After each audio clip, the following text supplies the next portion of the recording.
अस्सलाम वालेकुम नाज़रीन। इस वक्त हम आज की सुप्रीम कोर्ट की जो कार्रवाई हुई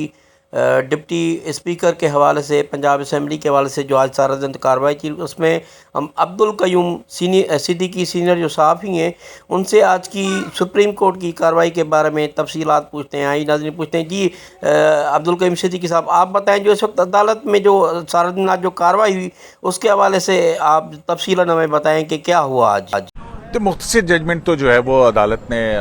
सिर्फ कोर्ट किए हैं, क्योंकि जो हुकूमती या हमजा शहबाज शरीफ के वकील, डिप्टी स्पीकर के वकील और जो है दीगर वकला जो हैं उनकी तरफ से ये अदालत से कहा गया था कि ये मामला क्योंकि कॉम्प्लिकेटेड है, 63A की जो सुप्रीम कोर्ट की जजमेंट है कि किसकी पार्टी डायरेक्शन के ऊपर फैसला होगा, वोट मुस्तरद नहीं किए जा सकेंगे। तो अदालत में उनका मौक़िफ़ ये था कि इस हवाले से जो है वो 2015 की एक फुल कोर्ट की जजमेंट है, जिसमें 8 जज साहबान जो कहते हैं कि पार्टी हेड ही जो है वो इख्तियारात का मंबा है और उसके ज़रिए से ही ये सारी पॉलिटिकल पार्टी होगी। और दूसरा उनका ये कहना था कि सुप्रीम कोर्ट अपने फैसलों में ये करार दे चुकी है कि इंडिविजुअल पार्टी का वोट होता है, इलेक्टेड मेंबर का वोट जो है वो पार्टी का वोट होता है, और अगर इंडिविजुअल के दरमियान और पॉलिटिकल पार्टी के दरमियान कोई इख्तलाफ हो तो जो पॉलिटिकल पार्टी है उसका बुनियादी हक होता है, ज़्यादा होता है और उसकी राय बनती है। इस हवाले से जो पार्टी हेड के इख्तियारात के हवाले से जो मुख्तलिफ जजमेंट्स थी उनका हवाला दिया गया था। और दूसरी तरफ जो है वो अदालत ने कहा कि डिप्टी स्पीकर ने ये रूलिंग दी है जो कि सुप्रीम कोर्ट के 17 मई के फैसले की बुनियाद बनाकर दी है कि वो उस फैसले की बुनियाद के ऊपर वो 10 वोट मुस्तरद कर रहा है काफ लीग के, क्योंकि पार्टी हेड ने उसको डायरेक्शन दी थी इस बुनियाद के ऊपर। तो अदालत ने अभी तक ये कहा कि ये मामला के पार्टी हेड की डायरेक्शन होगी, जबकि अदालत ने यह भी कहा कि 17 मई का जो हुक्म है हमारा उसके अंदर बड़ा वाज़ेह है कि पार्लियामानी पार्टी की डायरेक्शन होगी। तो लिहाजा इस मामले के ऊपर जो है वो अदालत कल 11:30 बजे दोबारा समाअत करेगी। तो दूसरी तरफ जो कि हुकूमती इत्तेहाद का मौक़िफ़ था कि ये जो 63 के बाद पैदा होने वाले आइन की तशरीह के बाद जो 17 मई को हुई है, जो पॉलिटिकल क्राइसिस इवॉल्व हुआ है वोट मुस्तरद करने के अदालती तशरीह के बाद से, तो अदालत ने कहा है कि उसके ऊपर फुल कोर्ट हम नहीं बना रहे हैं। तो वो अदालत ने उनकी दरख्वास्तें मुस्तरद कर दी हैं। अब यही बेंच जो है वो डिप्टी स्पीकर की रूलिंग क्या है वो कानूनी तौर पर दुरुस्त है या नहीं है, इस पर जो मेरिट्स के हवाले से वो वकला के कल दलाइल सुनेगा। और अदालत ने ये एक मुख्तसर हुक्म जो है वो जारी किया। क्यों सिद्दीकी साहब, आज जो दिन भर डिबेट होती रही, ज़्यादा वक्त जो था वो वहाँ पर मुख्तलिफ वकला जो हुकूमत साइड के थे, अरफान कादर साहब या अली जफ़र साहब, वो भी उनके दलाइल भी जो थे वो सारे इसके मेरिट्स के ऊपर उन्होंने आज ज़्यादा बात की। बार बार जो था वहाँ पर जो सुप्रीम कोर्ट की जो जजमेंट थी उसी का हवाला दिया जाता रहा। तो उसमें उसका ज़रा मुख्तसर अहवाल बताइएगा कि उसमें जो लॉयर्स थे उनके क्या कोर्ट्स थे, वो किस तरीके से फोकस कर रहे थे। देखिए, जो वकला थे जिसमें हमजा शहबाज के वकील थे, चौधरी शुजात हुसैन के वकील थे, पाकिस्तान पीपल्स पार्टी पार्लियामेंटेरियन के वकील हैं, इनको सुना तो गया चौधरी शुजात के वकील को और पीपल्स पार्टी के वकील को। लेकिन हमजा शहबाज जो है वो ज़ाहिर है नेसेसरी पार्टी थे और उसमें डिप्टी स्पीकर जो है उनके वकील जो है वो नेसेसरी पार्टी थे। तो उनकी तरफ से जो है वो अदालत में यही गुजारिश की जा रही थी कि मुख्तलिफ अदालती जो फुल कोर्ट की जजमेंट है, जो 8 जजेस की जजमेंट है, उसमें जो है वो ये इख्तियार है। और डिप्टी स्पीकर का ये कहना था कि सुप्रीम कोर्ट ने जो 17 मई को अपना फैसला भी दिया है, उस फैसले के अंदर भी जो पैराग्राफ 1 और 2 भी वो अदालती फैसले का हिस्सा है, जिसके अंदर अदालत ने ये करार दिया है कि जो वोट है वो पॉलिटिकल पार्टी का होता है, और अगर इंडिविजुअल यानी कि किसी पार्लियामेंटेरियन या पार्टी के दरमियान में अगर कोई इख्तलाफ होता है तो उस सूरत में पॉलिटिकल पार्टी का व्यू जो है वो प्रिवेल करेगा। तो इस बुनियाद पर क्योंकि पॉलिटिकल पार्टी के हेड जो हैं वो चौधरी शुजात हुसैन है, चौधरी शुजात हुसैन का ख़त मिला कि उसमें उन्होंने डायरेक्शन दी कि हमजा शहबाज को वोट देना है, लेकिन पार्लियामानी पार्टी ने उसके बरक्स वोट दिए। तो यहाँ पर वो ये कह रहे थे कि इस मामले से क्योंकि एक क्राइसिस पैदा हो गया है और इस हवाले से जो 25 अरकान थे, अगर अदालत कल को 63A के ऊपर जो सुप्रीम कोर्ट बार एसोसिएशन ने नज़रसानी दरखास्तें दाखिल कर रखी हैं, अगर वो कामयाब हो जाती हैं और अदालत अपना नुक्ता नज़र तब्दील करती है कि वोट शुमार होगा डिफेक्शन के हवाले से, तो फिर सूरत हाल क्या बनेगी, क्योंकि उससे वो 25 अरकान जो कि नाअहल हो चुके हुए हैं, नाअहल कर दिए गए हैं, जिन्होंने हमजा शहबाज को वोट दिया था, तो फिर इस तरह से दोबारा एक और क्राइसिस क्रिएट होगा कि फिर जो हमजा शहबाज दोबारा वज़ीर आला बनेंगे। और अगर अदालत इसके बरक्स फैसला करती है तो तब भी जो है वो इसके कॉम्प्लिकेशंस जो हैं वो पैदा होंगे, क्योंकि अगर पार्टी हेड की हैसियत नहीं है तो फिर, क्योंकि इमरान खान साहब ने जो डायरेक्शन दी थी जिसकी बुनियाद पर 25 अरकान जो हैं वो नाअहल हुए, तो फिर ये भी चौधरी शुजात हुसैन जो हैं वो भी पार्टी हेड हैं और उन्होंने भी पार्टी डायरेक्शन दी है, तो एक ही उसके ऊपर कैसे दो मुख्तलिफ फैसले हो सकते हैं। तो उस पर अदालत का कहना था कि नहीं, वो जो 25 अरकान हैं उनका केस मुख्तलिफ है, वो इलेक्शन कमीशन के फैसले के खिलाफ है, और वो तो ये कहते हैं कि उसमें शो कॉज नोटिस नहीं दिया गया था, उनको डायरेक्शन का इल्म नहीं था। लेकिन यहाँ पर आइन बड़ा वाज़ेह है, वो ये कहते हैं कि, और हमारी इंटरप्रिटेशन भी है कि पार्लिमानी पार्टी ही की डायरेक्शन होगी, तो पार्टी हेड का जो डेक्लेरेशन की मौके पे उसका अमल दखल होगा। और इस बुनियाद पर बहुत कुछ कहा गया। चौधरी शुजात हुसैन के वकील ने कहा, स्पीकर के वकील ने कहा कि इस वक्त जो एक तासुर पैदा हो चुका है कि एक मखसूस जमात को फ़ायदा पहुंचाने के लिए चंद मखसूस जमात के जज ही फैसला देते हैं उनके हक़ के अंदर। जो डिप्टी स्पीकर के वकील थे इरफान कादिर, उन्होंने ये कहा कि आप ही के जो 17 सुप्रीम कोर्ट का फ़ैसला है जो कि स्पीकर रूलिंग के ऊपर था फेडरल गवर्नमेंट के हवाले से, उसमें आप ही की जजमेंट के अंदर ये कहा गया है कि एक ऐसी पार्टी जिसका सदर था,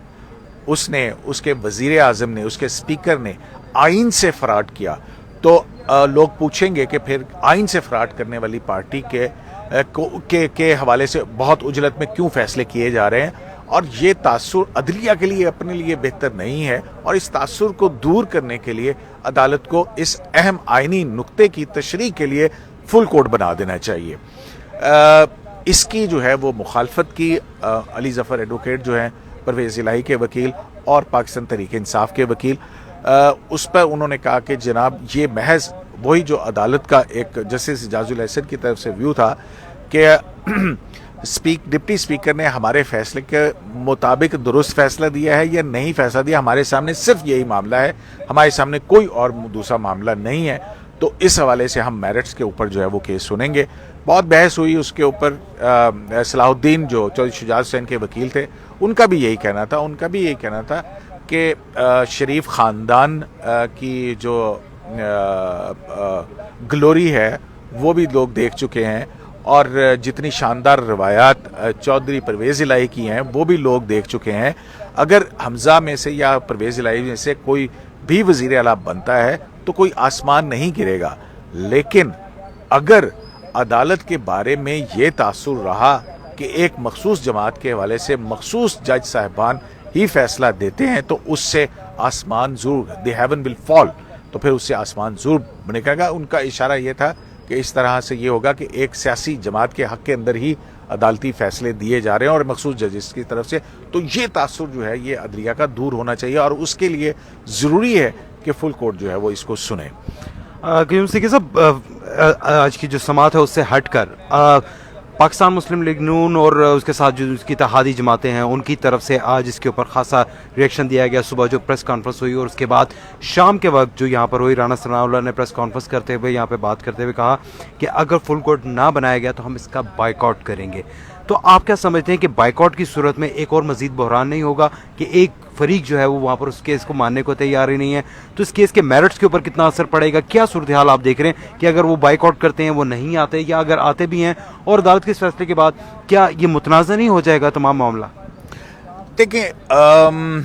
ये उनका हक है कि वो अदालती कार्रवाई का हिस्सा बनना चाहते हैं या नहीं बनना चाहते हैं, लेकिन एक अदालत जो है वो एक दूसरी तरफ ये भी कह रही है कि हो सकता है कि हम इस नतीजे पर पहुंचें कि हाँ डिप्टी स्पीकर की ने दुरुस्त इंटरप्रिटेशन की है तो उसका फ़ायदा भी आपको हो सकता है। हाँ, अगर नहीं हम इस नतीजे पर पहुंचे तो फिर जाहिर है, और दूसरी तरफ 186 वोट हैं, एक तरफ 179 वोट हैं, तो अक्सरियत वाला क्यों नहीं हो सकता है। और फिर बड़ी इस पर तलखी भी हुई। आज़म नज़ीर तारड़ जो है उन्होंने जब ये अदालत से बात करे थे तो उस पर चीफ जस्टिस भी काफ़ी बरम हुए कि उन्होंने कहा कि आप जो है being a sitting federal government आप ये कह रहे हैं कि आप सुप्रीम कोर्ट को नहीं मानते हैं, तो ये तो आप बहुत सख्त किस्म के उस वक्त वो हुआ। और उसके ऊपर भी जो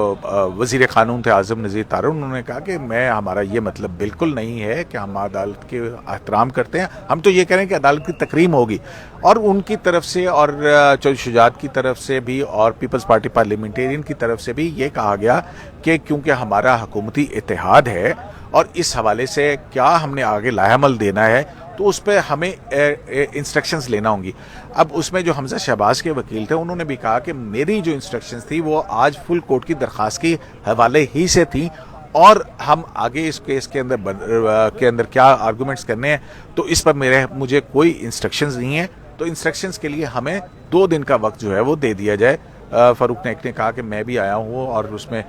मामलात नहीं हैं,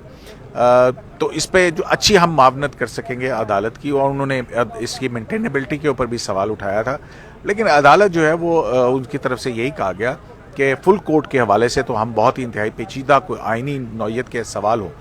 डिप्टी स्पीकर के वकील इरफान कादिर जो हैं वो सुप्रीम कोर्ट का जो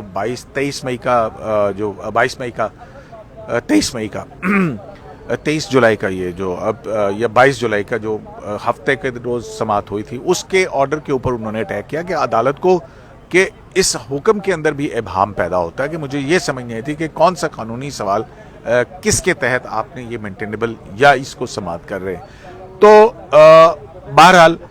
ये सारे आर्गूमेंट्स थे और अदालत के अंदर काफ़ी आज वो हुआ। और अली ज़फ़र जो हैं जब उन्होंने ये कहा कि जनाब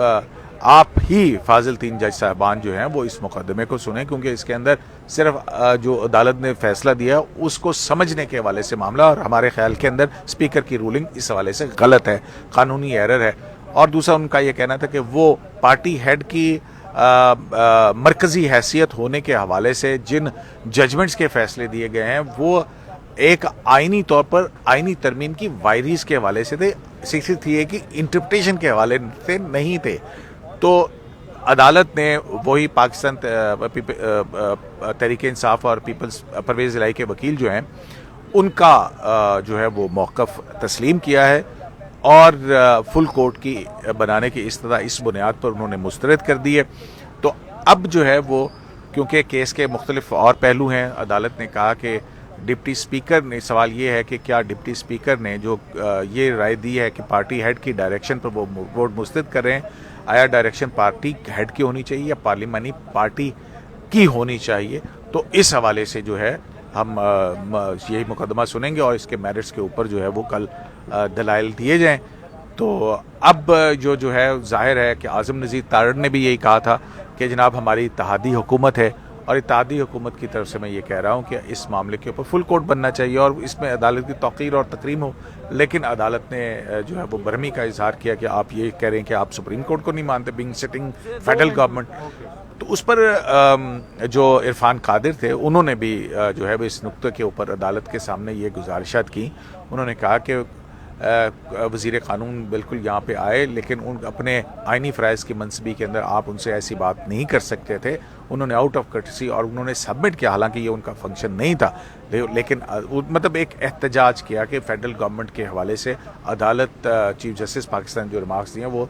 दुरुस्त नहीं है। फिर सोशल मीडिया की भी बात हुई कि सोशल मीडिया के ऊपर क्या तासुर आया। चीफ जस्टिस ने कहा कि वहाँ पर सोशल मीडिया के ऊपर लोगों को फैक्ट्स का कुछ पता नहीं होता और फिर महज जो है ना वो फिर एक गालियाँ तासुर की बुनियाद के ऊपर जो है वो दी जाती। तो उन्होंने कहा कि हमने बहुत कुछ सवालों किया और यहाँ पे भी आज जो कुछ हुआ हमने उसको सवालों किया। शुक्रिया सिद्दीकी साहब। ये थे हमारे अब्दुल करीम सिद्दीकी साहब जिनसे हमने आज की जो अदालती कार्रवाई थी उसकी पूरी तफसील वो की। शुक्रिया नाज़रीन।